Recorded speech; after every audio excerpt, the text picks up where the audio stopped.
One of the things that's really rich about this way of writing is that, it's kind of like a choose your own adventure.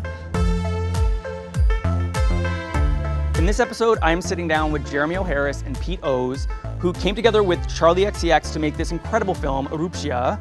They made it for 2 weeks in Poland last summer. We also get into Slay Play with Jeremy. We just talk about the journey he's had with that play, and I'm really excited for you to see this film, but I'm also excited for you to hear this interview because I feel like it's really insightful in terms of like how you can go about making a film in an unconventional way and come up with something that, is just fantastic.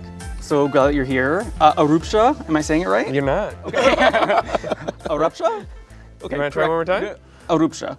Erupcja. Erupcja, okay. Oh, that's good. Which means eruption in Polish and is right. also the name of your wonderful film. Maybe to start off, talk about the sort of kind of wild process, guerrilla style almost, but also very sort of collective spirit that went into making Erupcja.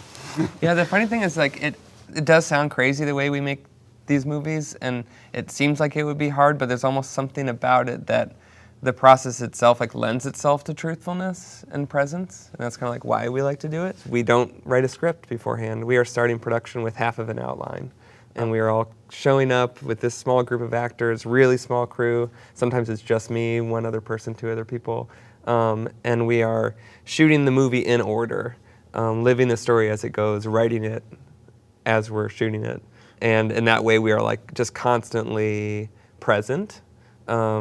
Within the reality of the story and the reality of ourselves, but it is specific to these films because the process is the product, and if it does feel different, it's because we made it in a way that's different from how probably other things you're watching. And it was made for 2 weeks in Warsaw, a city that I really want to go to now because of this film, I have to say. Someone else said that today. Someone else was like, oh my God, this makes me want to go to have nightlife culture. It makes me feel like it's going to take over Berlin as the capital of nightlife culture. And I was like, wow, we lied to people. We lied so hard. And you edited it, directed it, produced it, but the writing process was collaborative with all the performers, one of whom is you, Jeremy, and another is Charli XCX, who made this during Brat Summer. I don't know how, first of all, how she has the time, but also how did that even come together? What's crazy is that most of Pete's movies, everyone lives together in a house. The other ones he's done, it's true summer camp. He's sleeping in some closet. He's given all the beds to all the actors. And you wake up, you make breakfast together, you write together, and it's a collective activity. We were working with people who lived in Poland already. So you wouldn't tell someone to leave their apartment to go live with a bunch of other people. That would be silly. So me and Charli, who didn't come from there, lived in a hotel together. So we were staying at the Nobu Warsaw, which was amazing. And what was wild was that when we'd get up and take a cab together to set, to start the writing process, she would have just come from doing a sauna and a steam and an hour of making the remix album. Our first day of shooting was the day that Obama tweeted out here's my list of top songs of the year and put, I forget which one he put up. 365. Yeah, he put 365 as tops. And it was we were walking down the street and she's like, oh fuck. She had to juggle so much of her other life, but yet she was able to be so present. Yeah. I think one of the things that's really rich about this way of writing is that, it's kind of like a choose your own adventure.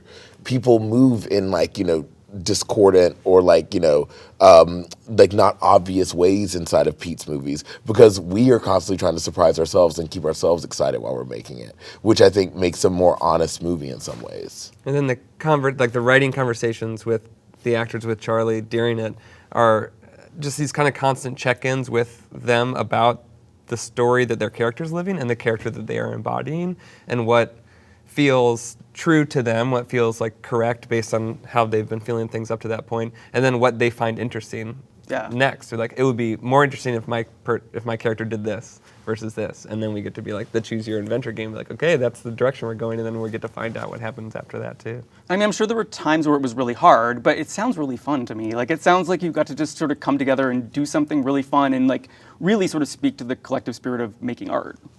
I mean, definitely. It is fun. It also is kind of thrilling. It's scary in a way where there's actually nothing at stake. There's nothing actually to be afraid of. Because if the movie we make is so bad, just nobody will ever see it. We're not saving lives here. We're making a movie. Sure. And so the combination of that thing that is sort of jumping off a cliff, but also being but it's also like not a real cliff, like allows it to be a really, I don't know, I find them to be like really magical, meaningful experiences in my life. I'm assuming that things did go wrong though, just because like it can't be sort of perfect when you're working this way. Like, is there an example of something that was like maybe hilariously so or tragically so that went wrong while you were doing this, that you had to really sort of hustle to flip things around? Well, I mean, Charli had to leave. Oh, right. Yeah.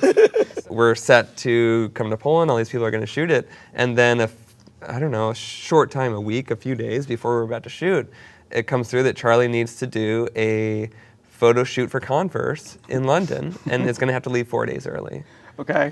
Brat Summer is happening. You know, like there's all these things that we're all trying to juggle, and so that like is something that's wrong in a way. But then again, because of like what our mentality is on these films, it's like everything is a gift. Everything is like a yes. So it's like, yes, it feels bad for a second, but then you say like, but that's the reality.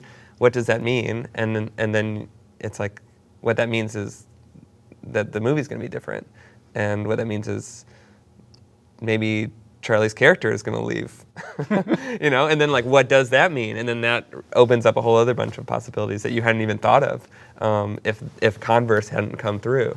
Jeremy, since I have you here in Toronto, it would be remiss for me to not bring up that Slate Play is about to have its Canadian premiere. Wow. I brought my copy of the book. Oh my God. This fall, which I believe is its third staging, like at least third country of staging. Third country of staging. Yes. Sell it a little bit for the Toronto audiences. I'm selling it like this. Go see it. It's sexy. It's fun. It's fierce. No, I'm just kidding. For almost a decade, as you said, I've been celebrating this play, talking about this play, like rearing this play. And it feels really good to finally be able to come to Toronto at the end of this month and see the play, like as an audience. Are you going to come see it? I'm going to come see it. Great. I'm really excited. Well, I'm very curious, like what that experience is going to be like for you. Well, I think that like Canadians are polite, but they're freaks, and I think that this play is like impolite and freaky. I know that you guys get weird over here, so don't expose me. so I'm very excited to see what you guys bring out in the play. Thank you, and also I guess thank you both for being here. Erupcja. I'm there, right? Perfect. Is coming to theaters at some point, but also probably at playing festivals and stuff. It's gonna return to Poland. So like the film again, this film festival that sort of like started my Poland relationship, my Poland journey, called American Film Festival. Okay, that's perfect. It will be returning to Poland in November. Yeah. Well, thanks for debuting it here in Toronto. Yeah. Thank you guys for having us. Yeah. I do need to take your Polaroid, and you're going to join the Polaroid table of all our esteemed guests. 3, 2, 1.